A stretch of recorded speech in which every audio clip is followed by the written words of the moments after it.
Hey folks, Jimmy here, aka Pallet the Dead. Welcome back to the channel and welcome to the latest issue of Warhammer 40k Imperium magazine. Now, as per usual with all these videos, if you like them, hit the like button, subscribe to the channel if you haven't already, and of course drop us a comment down below. Love hearing back from you guys, and it goes a massive way to help the channel too. Now, with this week we get issue 70 of Imperium magazine, so we only have 20 issues left. But we have some really cool stuff to look forward to.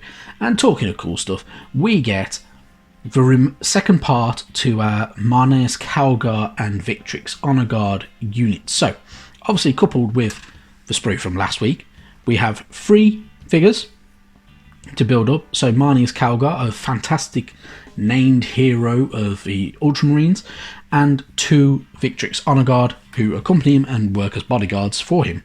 So, really cool stuff. Fantastic. Now we have both sprues, we can actually build them up as well. So, because you will have, as you'll see, you have the knuckle parts for Muisc Calgar, and his head is on here as well. So, you will need these, obviously, to build him up. So, depending on if you're going for helmet or no helmet, entirely up to you, but really cool stuff and some fantastic minis as well. Now, of course, I have mentioned that these are Ultramarine units, and that is because of all the iconography. So this is embossed on all of it already. So you have the Ultramarines icon there, on the shield and on the belt buckles, and even on the kind of metal ends to the leather tassels hanging off him as well, and on certain parts of the other armour as well. So this is going to be very hard to convert. I am not going to try and convert them. I am going to stick with them being Ultramarines, paint it very differently, possibly snap chopping it, and going through that way. So, bit different, but really cool at exactly the same time. Fantastic units to go. Into the issue we go, though. We are, of course, greeted by Muisc Calgar's good old background sheet. So, and his battle record. So, we do find out more information about him. So, of course, him being the chapter master of the Ultramarines, Muisc Calgar's deeds are upon the battlefield are the stuff of legend. His Primarch, Robote Guilliman, has witnessed firsthand the bravery, strategic brilliance and skill at arms of his Gene-son and bestowed upon him even more responsibility. So, of course, as discussed last week, he does carry the gauntlets of Ultramar, so very powerful power fists, ancient, fitted with bolters as well for a bit of range, and pretty damn cool at the same time. He has an optical replacement because, as you know, over the course of service he has lost an eye, as many Space Marines probably will, and he also has the Armour of Heracles, which is a specially modified suit of Mark 10 Gravis armour, and is possibly amongst the finest examples of Primaris technology in the entire Imperium as well. So really cool stuff there, and probably one of the coolest minis that we get in this whole collection, in all honesty. And then we kind of look over, so obviously we've got his battle record, so we can't name him, we can't give him any titles, but we can list the achievements of the armour and the gauntlets as well if need be. So pretty damn cool. Then we move on, we have our elite units. So this is the Victrix Honor Guard, the elite veteran bodyguards. So the Victrix Guard are the elite of the elite. Drawn from the ranks of the First Company, these stoic warriors are tasked with defending the chapter's commanders as they undertake their duties. A Victrix Honor Guard will gladly trade his life to save that of his assigned charge. So, their war gear is pretty cool as well, so they do have the Ultima Storm Shield as well. So, obviously, embossed with the chapter icon for the Ultramarines. These are powerful shields that can deflect hails of bullets, searing salvos of energy weapon fire, and even lethal power weapons as well, so really cool stuff there. They have unique ornate helmets to signify their rank and role within the Space Marines, and they also carry a cool power sword as well, which is designed like a gladius, and it is designed for thrusting and stabbing as opposed to slashing, just like a Roman one, really, in all honesty. And the idea is with it is it can poke kind of in between the gaps of shields, so if they form a shield wall they can just stab through and kill their enemy, so why not? So pretty good stuff. You can on the other page name them, give them titles as well. You can also name the sword and shield for the Victrix Honor Guard if you wish to, as well as giving them the usual battle record. So really cool stuff there as well. Happy days. Then we move on. We get more information about one of the other heroes from the 41st millennium. This is Kaldor Drago, Supreme Grand Master of the Grey Knights. The tale of Kaldor Drago spans many centuries. His fortitude, strength of will, and gift for leadership in the face of warp-spawn terrors have seen him rise to lead the Grey Knights as their Supreme Grand Master. So, Drago first made his name during the Battle for Arkalem.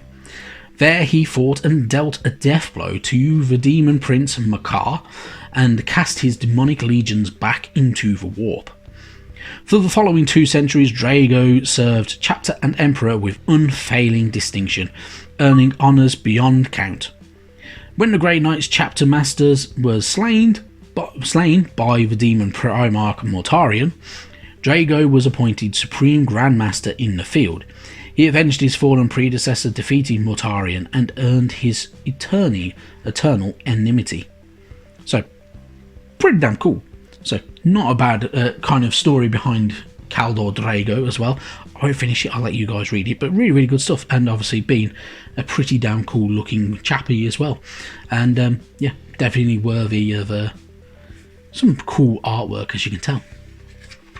On the other page, we get yet another hero for the Grey Knights, Garen Crow, bearer of the Black Blade Antwyr. So, even amongst the strong-willed and resilient Grey Knights, Castellan Crow is considered to be a flawless soul. So resilient to the temptations of chaos as to be all but immune to them. It is well that this is so, for he bears a burden greater than any other, the Black Blade of Antwyr. So, the Grey Knights first encountered the Black Blade of Antwyr during the latter years of the 37th millennium, unearthed from ancient ruins by apostle rogue tech priest known as the Blind King. The demonic weapon swiftly corrupted the discoverer's mind and body. In the aftermath of the war that followed, the blade disappeared. So, in a roundabout way, you can think of this as kind of like the 41st millennium's blade, good old Sword of Cain. The Sword of Cain being this legendary elven weapon from good old Age of Sigmar and good old Warhammer Fantasy that has the kind of power to corrupt in there. So obviously Cain being the god of murder in elven kind, the Sword of Cain was designed with that in mind and eventually corrupts the mind of whoever wields it for a long period of time. So pretty cool stuff. Then we have our good old how to paint guide for Marneus Calgar and the Victrix Honor Guard. So entirely up to you if you want to follow this, but it's a pretty decent paint guide in all honesty. It does work very well, especially if you've not been painting ultramarines. This will work wonders for you and kind of get you going. So pretty decent, pretty cool, and pretty lengthy in all honesty, because there are a lot of little fine details throughout the entirety of these kits. So have a bit of fun with it, enjoy it, and take your time. If you rush it, it will go wrong, but you can get some really cool looking units. So the other thing with this as well, obviously you do have optional heads for Marneus Calgar. So the way they have done it, and this is the way I personally like to do helmets and helms and stuff like that, and even plain heads for any unit, is a bit of blue tack on top of a pot of paint, and then stick it to that and paint it on there. Paint it as a separate item. Do not paint it as part of the main thing if you want it to look very different anyway. Now, my reason for doing this is I just prefer it. I like to try and get a lot of detail in the face. The other way of doing it is if you have a pin vise, you can drill a little hole, a paper clip in the bottom, and then put it in a cork or something like that, and it will hold up very well for you as well. So pretty cool stuff. But yeah, a nice easy way of painting up, but really good. You do have the option obviously without the helmet, so entirely up to you how you want to go about doing this, but really good. It's, you know, showing you some very handy techniques. Entirely up to you how you want to go about doing it, but you know, you will have a bit of fun with it, I'm sure. So just take your time and I'm sure it'll turn out just exactly how you want it. And then you should have something looking very similar to this. But yeah, really, really good. Then we get our data sheets for Calgar and the Victrix Honor Guard. They work together, obviously. So you build them in, bring them in, and obviously the armor itself has some pretty damn cool saves as well. So not bad. So you get all your tutorials there for it. And then we move on. We have our battle for the week, which is a Surgical Assault, 75 power. You can use Marnia's Calgar and the Victrix Honor Guard with this as well if you wish to. But either way, you're going from A to B. Have a bit of fun with it, enjoy yourself, and I'm sure you'll have a really good battle on your hands. Next week and the week after, we get parts 1 and 2 of the Necron Lich Guard. 5 minis. You can, if you double up on issues, you can make them into Praetorians. Entirely up to you how you want to go about doing it, but really, really cool issue, and some really cool minis to look forward to. After that, we have a lot more cool stuff to look forward to as well. So we have things like the Firestrike Servo Turret, Invader ATV, Rebute Gilliman coming up. We have Paragon War Suits for the Adeptus Sororitas. We have another Tech Priest from the good old Adeptus Mechanicus. We have more Necrons. We have some really, really good bits and pieces. So really, really cool stuff there, and a lot of good stuff to look forward to. Now, with all that said, thank you very, very much for watching, and I will see you sometime soon. Bye bye now.